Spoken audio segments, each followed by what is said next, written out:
Reels वाली बहू। प्रज्ञा को रील्स बनाने का बड़ा ही क्रेज है और वो दिन भर रील्स बनाती रहती है।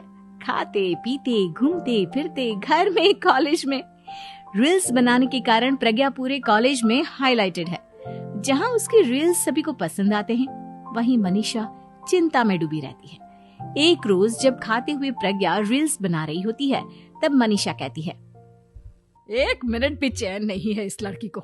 ये नहीं कि खाना तो आराम से खा ले, लेकिन नहीं, अरे थोड़ी देर रील्स नहीं बनाओगी तो आसमान नहीं टूट पड़ेगा।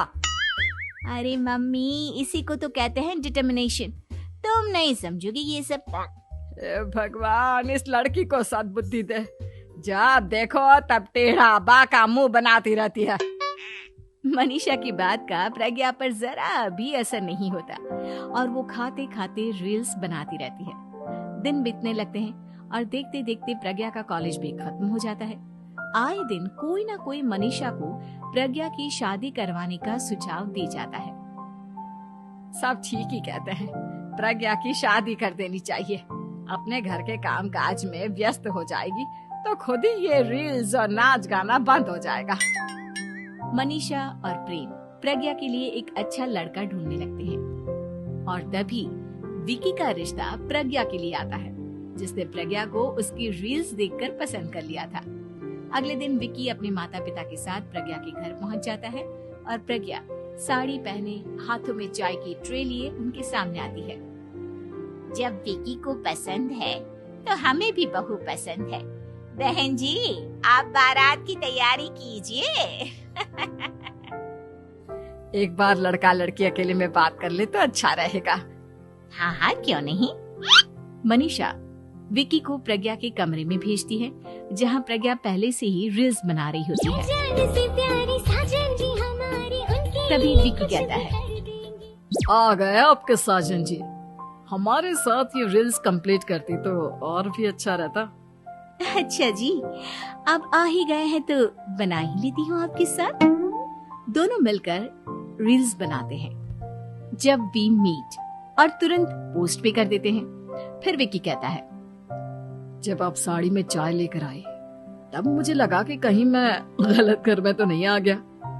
अब सही है। दोनों की शादी पक्की हो जाती है और शादी के दिन भी प्रज्ञा रील्स बनाने से चूकती नहीं। यहाँ तक कि बारात के समय भी नाचते हुए रील्स बनाती है। सभी लोग प्रज्ञा की तारीफ के पुल बांध देते हैं और प्रज्ञा नाचती गाती अपने ससुराल चली जाती है। सब कुछ अच्छा चल रहा होता है। प्रज्ञा यहाँ भी दिन भर हर चीज की रील्स बनाती रहती है। लेकिन कुछ दिनों के बाद जब सुनीता कहती है, बहू, ये रील्स के साथ साथ कुछ काम भी कर लिया करो। वैसे तुझे और क्या क्या बनाना आता है? मम्मी जी, वैसे तो सब कहते हैं कि मैं सब कुछ अच्छा बनाती हूँ, लेकिन मुझे लगता है कि मैं मैगी अच्छा बना लेती हूँ। हाँ, कॉफी भी अच्छा बना लेती हूँ और मुंह तो सबसे अच्छा बना लेती हूँ। हैं? अच्छा अच्छा। सुनीता अपना माथा पकड़ लेती है और कहती है, बहू, कुछ खाना बनाना भी सीख लेती।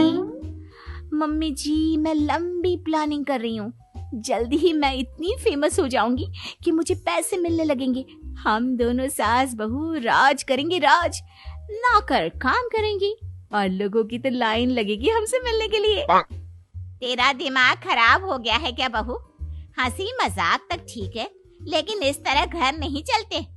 जितना जल्दी हो इस घर के तौर तरीकों को सीख लो। प्रज्ञा मुंह घुमाकर चली जाती है और तुरंत उसी वक्त एक रील बनाती है। ये देख सुनीता का गुस्सा 7वें आसमान पर चला जाता है और विकी के घर आती ही सुनीता उसे सब कुछ बताती है।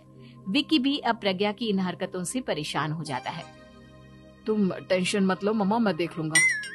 विकी कमरे में जाता है तो देखता है कि प्रज्ञा रील्स बना रही है। विकी बड़े ही प्यार से प्रज्ञा से कहता है, प्रज्ञा, इन सब के लिए मैं तुम्हें मना नहीं कर रहा हूँ, लेकिन फिर भी हर वक्त तो ये अच्छा नहीं लगता ना। समझने की कोशिश करो, मुझे भी तुम्हारा थोड़ा वक्त चाहिए।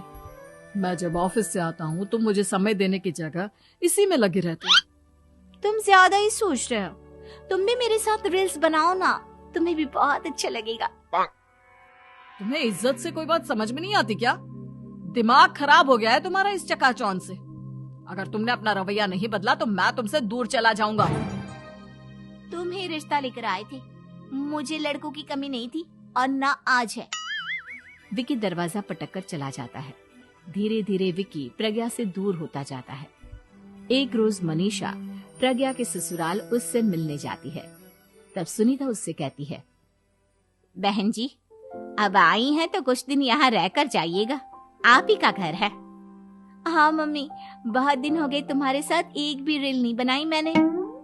प्रज्ञा तुरंत अपने फोन में रील्स ऑन कर लेती है। ये सब मुझसे नहीं होता। तेरा ये भूत अभी तक नहीं उतरा क्या? बहन जी, आप कुछ कहती नहीं क्या इसे? जब आप ही कुछ नहीं कर पाई तो मैं कर ही क्या सकती हूँ। सास तो वैसी ही बदनाम है। शाम को घर की लाइट चली जाती है और मनीषा प्रज्ञा से कहती है, मेरे घुटनों में बहुत दर्द हो रहा है, तू लाइट का कुछ इंतजाम करना बेटा।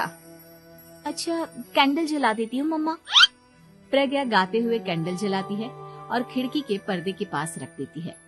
मनीषा, जिसे बहुत दर्द हो रहा है, वो सो जाती है और प्रज्ञा हमेशा की तरह अपने रील्स में लग जाती है। उधर कैंडल की वजह से पर्दा आग पकड़ लेता है और मनीषा के कमरे में आग लग जाती है। बचाओ, कोई है, बचाओ। सभी भागते हैं और विकी कमरे की आग बुझाने में लग जाता है, लेकिन तब तक मनीषा आधी जल चुकी थी। मनीषा की हालत देख प्रज्ञा रोने लगती है।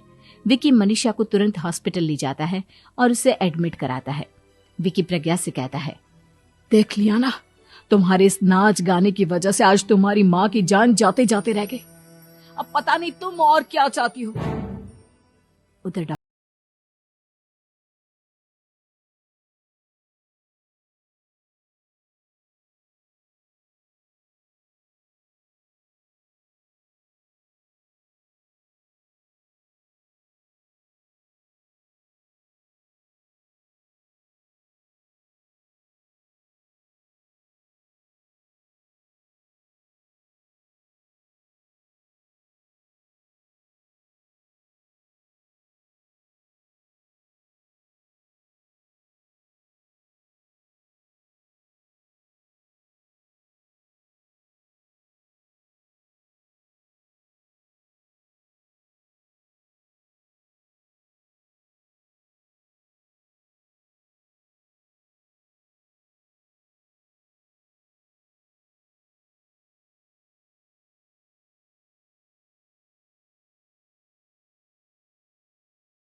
देती है और पूरी तरह से अपने घर में लग जाती है।